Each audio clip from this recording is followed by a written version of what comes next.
এই ইট খোলার প্রতিটি ইট যেন এক একটি ঘামের গল্প, এক একটি স্বপ্নের ভিত্তি। সেই ঘাম আর স্বপ্ন তৈরির পুরো প্রক্রিয়া আজ ঘুরে ঘুরে দেখব আমরা। প্রথমে মাটিতে পানি মিশিয়ে নরম করা হয়, তারপর সেই কাদা মাটি তোলা হয় একটি গাড়িতে। গাড়ি করে নিয়ে যাওয়া হয় ইট তৈরির স্থানে, যেখানে ছাঁচে ফেলে জন্ম নেয় নতুন ইট। এই কাজগুলোর পাশাপাশি জানবো ইট খোলার শ্রমিকদের জীবন কথাও। আসসালামু আলাইকুম ভাই। ওয়ালাইকুম সালাম। কেমন আছেন? ভালো আছি, আপনি ভালো আছেন? আলহামদুলিল্লাহ। এটা কি ইট বানাচ্ছেন? ইট বানাচ্ছি। এটার মানে প্রথম রূপটা আপনারা দেন নাকি?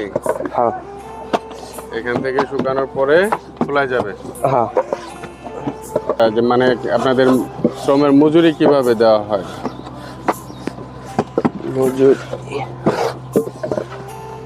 মজুরি আমরা কন্ট্রাক্ট ভাবে আসি। কন্ট্রাক্ট ভাবে আসছেন? কতদিনের কন্ট্রাক্টে কি সমাচার? কন্ট্রাক্ট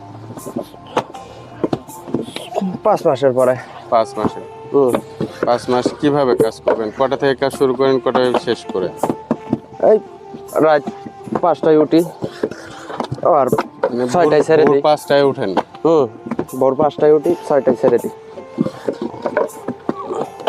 এভাবে 6 মাস কাজ করবেন? হ্যাঁ এইভাবে।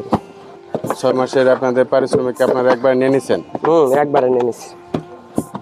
আপনাদের গ্রামের বাড়ি কোথায়? গ্রামের বাড়ি জামালপুরে, ধরে না বগুড়ার ভিতরে পড়ি আমরা। বগুড়া কোন এলাকায়? ধারাবস্য এলাকায়। বগুড়া ধারাবস্য, সাইরাকান্দি থানা। যাকে আপনাদের কাজ দেখে এবং কি আপনার সাথে কথা বলে সত্যি খুব ভালো লাগলো। একজন পুরুষ মানুষ কতটা পরিশ্রম করে সেটা যদি সামনাসামনি কেউ না দেখে তাহলে সত্যিকার অর্থে বিশ্বাস করার মতো না।